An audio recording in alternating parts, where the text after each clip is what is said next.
Friends, എല്ലാവർക്കും sauce കിച്ചൻ്റെ പുതിയൊരു എപ്പിസോഡിലേക്ക് സ്വാഗതം. ഇന്നത്തെ നമ്മുടെ പുതിയ റെസിപ്പി ഒരു പെപ്പർ ചിക്കൻ കറിയാണ്. പെപ്പർ ചിക്കൻ എന്ന് പറയുമ്പോൾ എപ്പോഴും നമ്മളെ മനസ്സിലൊരു ഡ്രൈ ആയിട്ടുള്ള ഡിഷാണ് വരിക അല്ലേ. പക്ഷേ ഇതൊരു കറിയാണ് കേട്ടോ. പത്തിരി, ചപ്പാത്തി, നാൻ എല്ലാത്തിൻ്റെയും കൂടെ അടിപൊളി കോമ്പിനേഷനാണ് ഈ പെപ്പർ ചിക്കൻ കറി. ഇതൊരു സെമി ഗ്രേവി ടൈപ്പായിട്ടാണ് ഞാനിവിടെ ഉണ്ടാക്കിയിട്ടുള്ളത്.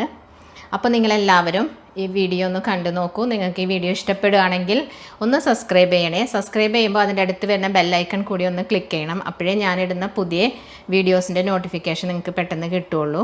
അപ്പോൾ നമുക്ക് പെട്ടെന്ന് തന്നെ റെസിപ്പിയിലേക്ക് കിടക്കാം. പെപ്പർ ചിക്കൻ ഉണ്ടാക്കാൻ തുടങ്ങാം നമുക്കപ്പോൾ. പെപ്പർ ചിക്കൻ ഉണ്ടാക്കാൻ വേണ്ടി ആദ്യം തന്നെ നമുക്ക് ചിക്കൻ ഒന്ന് മാരിനേറ്റ് ചെയ്ത് വെക്കണം. അതിന് വേണ്ടിയിട്ട് ഞാനിവിടെ 1/2 ടീസ്പൂൺ മഞ്ഞൾപ്പൊടിയും 1/4 ടീസ്പൂൺ പെപ്പർ പൗഡറും എടുത്തിട്ടുണ്ട്. ഇത് രണ്ടും കൂടി ഇതിലേക്ക് ഇടുന്നു. അതിലേക്ക് 1/2 ടീസ്പൂൺ ലൈം ജ്യൂസ്, അതായത് ഒരു ഹാഫ് ചെറുനാരങ്ങ പിഴിഞ്ഞതാണ്. അതിലേക്ക് ആവശ്യത്തിന് ഉപ്പ്. ഇതെല്ലാം കൂടി നന്നായിട്ടൊന്ന് മിക്സ് ചെയ്തിട്ട് വെക്കാം നമുക്ക്. ചിക്കൻ ഞാനിവിടെ മാരിനേറ്റ് ചെയ്ത് വെച്ചിട്ടുണ്ട്. ഈ ചിക്കൻ ചെറിയ പീസസ് ആയിട്ടാണ് ഞാൻ കട്ട് ചെയ്തിട്ടുള്ളത്. എപ്പോഴും ചെറിയ പീസസ് എടുക്കുന്നതാണ് നല്ലത്. അപ്പോഴതിലേക്ക് എല്ലാതും അതിൻ്റെ എരിവും പുളിയും ഒക്കെ നന്നായിട്ട് പിടിക്കുകയുള്ളൂ.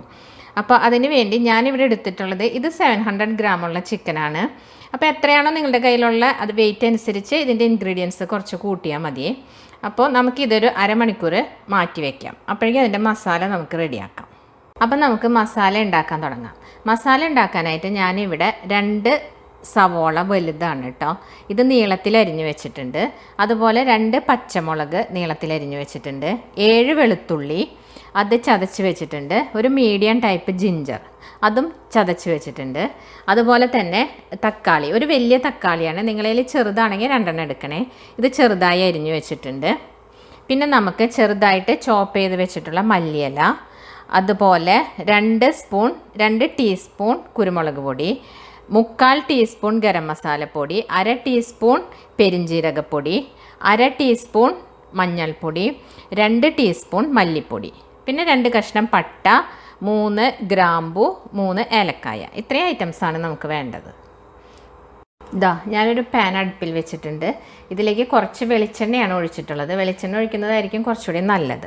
അതിലേക്ക് എടുത്ത് വെച്ചിട്ടുള്ള നമ്മളെ മസാല ഉണ്ടല്ലോ, ഓൾ മസാല, അതിട്ട് കൊടുത്തിട്ടുണ്ട്. ഗ്രാമ്പൂ, പട്ട, ഏലക്കായ. അത് ഒന്ന് പൊട്ടി വരുന്ന സമയത്ത് നമുക്ക് അരിഞ്ഞു വെച്ചിട്ടുള്ള സവോള, 2 സവോള ഞാൻ നീളത്തിൽ അരിഞ്ഞു വെച്ചിട്ടുണ്ട്, അതിട്ട് കൊടുക്കാം. ഇതൊന്ന് വഴന്ന് വരുമ്പോൾ വേണം നമുക്ക് ഇഞ്ചിയും വെളുത്തുള്ളിയും ചതച്ചത് ഇടാനായിട്ട്. ഇവിടെ ഒരുവിധം മൂത്ത് വന്നിട്ടുണ്ട്. ഈ പാകത്തിൽ നമുക്കിതിലേക്ക് ചതച്ച് വെച്ചിരിക്കുന്ന ഇഞ്ചി, ഒരു മീഡിയം ടൈപ്പ് ഇഞ്ചി, 7 വെളുത്തുള്ളി ചതച്ചത്, 2 പച്ചമുളക് നെടുകെ പിളർന്നത്, ഇതിട്ടിട്ട് ഒന്ന് മൂപ്പിക്കാം. എന്നിട്ട് ഒന്ന് മൂത്ത് വരുമ്പോൾ നമുക്ക് തക്കാളി ചേർത്ത് കൊടുക്കാം. നമ്മളിട്ട ഇഞ്ചി വെളുത്തുള്ളി എല്ലാം ഒന്ന് മൂത്ത് വന്നിട്ടുണ്ട്.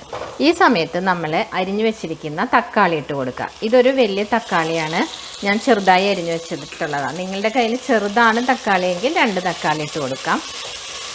അപ്പോൾ ഇതൊന്ന് നന്നായിട്ട് വഴറ്റി ഇതിനോട് നന്നായിട്ട് യോജിക്കണം. അപ്പോൾ നമുക്ക് കുറച്ച് നേരം ഇത് മൂടി വയ്ക്കാം.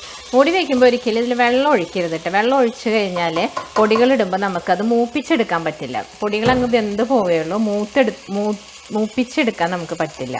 അപ്പം ഞാനിത് അടച്ച് വെക്കുകയാണേ. പിന്നെ നോക്കാം ഇത് വെന്തിട്ടുണ്ടോയെന്ന്. തക്കാളി എല്ലാം ഉടഞ്ഞ് നന്നായിട്ട് ഇതിനോട് ചേർന്നിട്ടുണ്ട്. ഈ സമയത്ത് വേണം നമുക്ക് പൊടികളെല്ലാം ഇട്ട് കൊടുക്കാനായിട്ട്.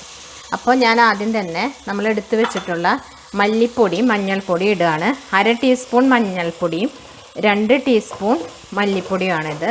ഇതിട്ടിട്ട് നന്നായിട്ടൊന്ന് ഇളക്കി കൊടുക്കാം. അതുപോലെ തന്നെ 1/2 ടീസ്പൂൺ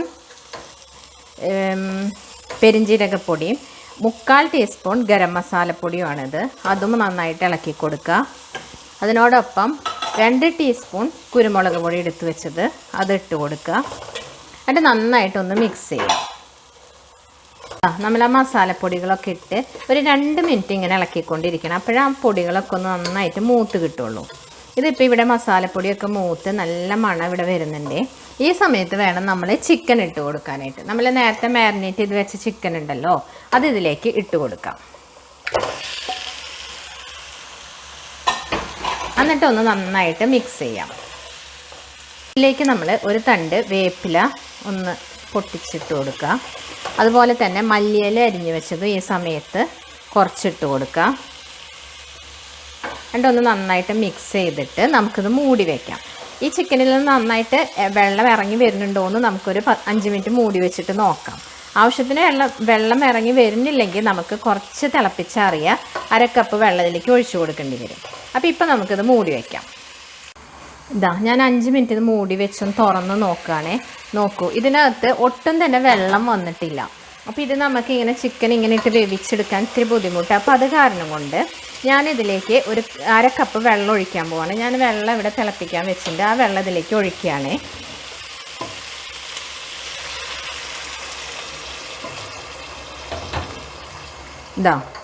ഞാനിതിൽ വെള്ളം ഒഴിച്ചിട്ടുണ്ട്. ഇനി നമുക്കിതൊന്ന് മൂടിയിട്ട് നന്നായിട്ടൊന്ന് വേവിക്കാം. ഇത് നല്ല വെന്ത് വെള്ളമൊക്കെ വറ്റിയൊന്ന് കുറുകി വരുന്ന സമയത്ത് നമുക്ക് ഒരു 1/2 കപ്പ് തേങ്ങാപ്പാൽ ഇതിലൊഴിക്കണം. തുറന്ന് നോക്കാം. ഇതിലിനി കുറച്ച് വെള്ളമേ ബാക്കിയുള്ളൂ. ഇതൊന്ന് നമുക്ക് ഇത്തിരി കൂട്ടി വെച്ചിട്ട് തുറന്ന് വെച്ച് വേവിക്കാം. ഈ സമയത്ത് നമ്മൾ ഉപ്പുണ്ടോ എന്നുള്ളതൊക്കെ ഒന്ന് ചെക്ക് ചെയ്ത് നോക്കണേ. നമ്മൾ വെള്ളം ഒരു വിധമൊക്കെ വറ്റി മസാല ഇങ്ങനെ പരണ്ട പോലെ വന്നിട്ടുണ്ട്. ഇതിൽ കുറച്ച് ഉപ്പിൻ്റെ കുറവുണ്ട്. ഒരല്പം ഉപ്പിട്ട് കൊടുക്കുകയാണ്. നോക്കൂ, നമ്മളെ ഗ്രേവിയൊക്കെ നന്നായിട്ട് വറ്റി വന്നിട്ടുണ്ട്. ഈ സമയത്ത് ഒരു 1/2 ഗ്ലാസ്, ഞാനിപ്പോൾ എടുത്തപ്പോൾ ഇതൊരു 3/4 ഗ്ലാസ് ഉണ്ട്, പാലെടുത്ത് ആദ്യത്തെ പാലുണ്ടല്ലോ, തേങ്ങാപ്പാലിൻ്റെ ഫസ്റ്റ് പാലെടുത്ത് വെച്ചിട്ടുണ്ട്. ഈ പാൽ ഇതിലേക്ക് ഒഴിച്ചു കൊടുക്കണം. ആ സമയത്ത് തീ നന്നായിട്ട് കുറയ്ക്കണം. തീ നന്നായിട്ട് സിമ്മിലാക്കിയിട്ട് ഞാൻ ഈ പാലൊഴിച്ച് കൊടുക്കുകയാണ്. പാലൊഴിച്ച് കഴിഞ്ഞാൽ പിന്നെ അധികം തിളപ്പിക്കരുത്, ചിലപ്പോൾ അത് പിരിഞ്ഞു പോകാനുള്ള സാധ്യതയുണ്ട്. ഈ സമയത്ത് തന്നെ ഇതിലേക്ക് നമ്മൾ ഒരു 1/4 ടീസ്പൂണിൻ്റെ അടുത്ത് ഗരം മസാല ഇട്ട് കൊടുക്കാം. ഒരു 1/2 ടീസ്പൂൺ കുരുമുളക് പൊടി ഇതിൻ്റെ മുകളിലിട്ട് കൊടുക്കുക. അപ്പോൾ അതിൻ്റെ നല്ലൊരു മണം വരും.